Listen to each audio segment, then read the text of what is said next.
اصطفى أما بعد فأعوذ بالله من الشيطان الرجيم بسم الله الرحمن الرحيم ألف لام را كتاب أنزلناه إليك لتخرج الناس من الظلمات إلى النور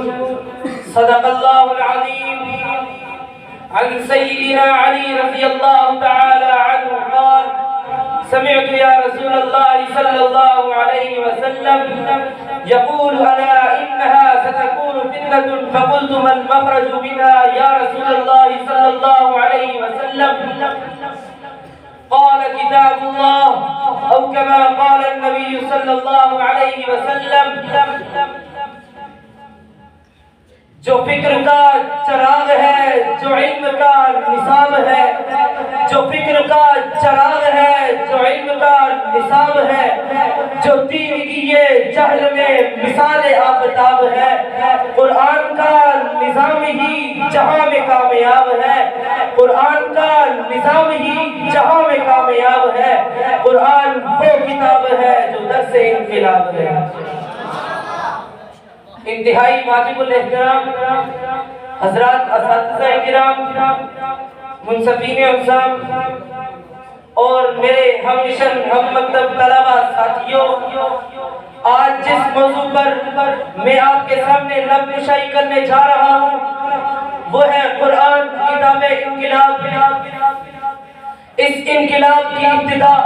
میں اپنے سے کرتا ہوں. آج جب میرے ہم عمر کسی مجلس میں آتے ہیں تو اس مجلس میں کوئی انقلاب کوئی تبدیلی نہیں آتی، لیکن جب میں اس مجلس میں پہنچتا ہوں تو سب کی نگاہوں میں احترام آ جاتا ہے، سب عزت کی نگاہوں سے دیکھتے ہیں، بزرگ بھی مجلس میں جگہ دیتے ہیں. اس لیے نہیں کہ میں مالدار ہوں، اس لیے نہیں کہ میرے والد محترم کا ان کے ہاں کوئی مقام ہوگا، بلکہ اس لیے کہ میرے سینے میں رب کا قرآن ہے. قرآن مجید نے ایک ایسے معاشرے کو تبدیل کیا جس پر کوئی حکومت کرنے کو تیار نہ تھا، جس معاشرے کو حیوانوں سے بدتر معاشرہ سمجھا جاتا تھا، جس معاشرے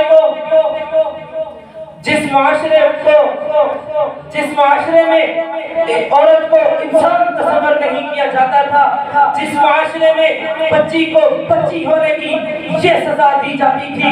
کہ جب وہ پیدا ہوتی تھی تو اسے زندہ رہنے کا کوئی حق نہ تھا، جب وہ پیدا ہوتی تھی تو اسے زندہ رہنے کا کوئی حق نہ تھا، نہ اس کو قتل کرتے تھے بلکہ اس کو زندہ ہی دفن کر دیتے تھے. جس معاشرے میں چھوٹی چھوٹی باتوں پر صدیوں لڑائیاں ہوتی تھی، جس معاشرے میں اپنے ہاتھوں سے بنے بتوں کو اپنا حاجت روا مشکل کشا سمجھا جاتا تھا،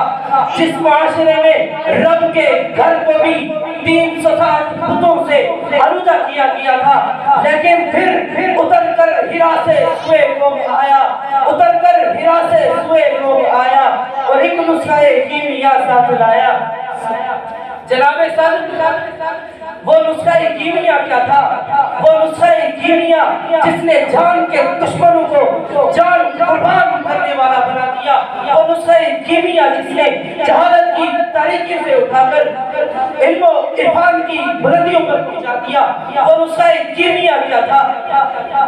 عزتوں کو پامال کرنے والوں کو عزتوں کا رکھوالا بنا دیا. وہ نسخہ کیمیا کیا تھا؟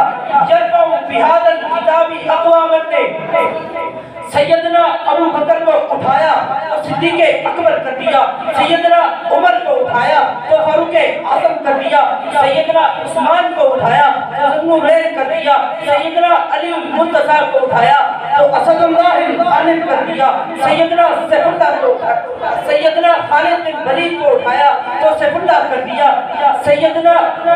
عبداللہ بن مسعود کو اٹھایا تو فقیہ امت کر دیا، سیدنا عبداللہ بن عباس کو اٹھایا تو مفسر قرآن کر دیا، سیدنا امیر حمزہ کو اٹھایا تو سید الشہداء کر دیا، سیدنا امیر معاویہ کو اٹھایا تو سیاست کا سلطان کر دیا، سیدنا ابی بن کعب کو اٹھایا تو سید القراء کر دیا۔ ہاں ہاں وہ کتاب انقلاب جس کے سائے میں آنے والوں کو جنگل کے درندے بھی رستہ بتانے والے بن گئے، جن کے سامنے سمندر بھی خوش ہو کر رستہ چھوڑنے لگے،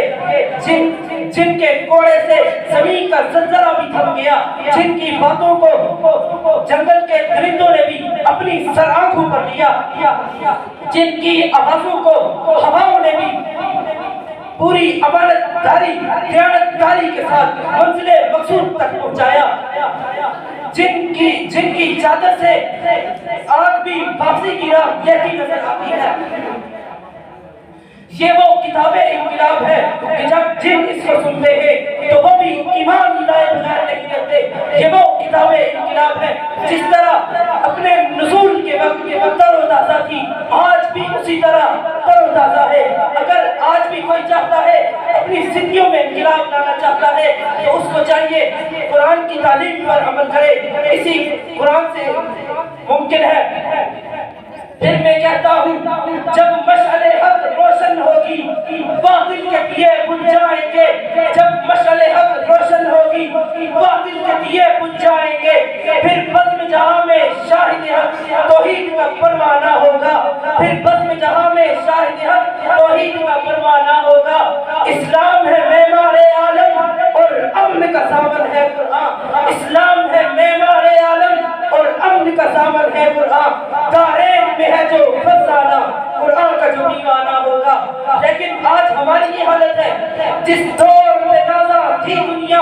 اب ہم وہ زمانہ بھول گئے، جس دور پہ نازا تھی دنیا اب ہم وہ زمانہ بھول گئے، اوروں کو جگانا یاد رہا خود ہوش میں آنا بھول گئے۔ وہ مؤسس تھے زمانے میں مسلمان ہو کر اور تم خوار ہوئے تارک قرآن۔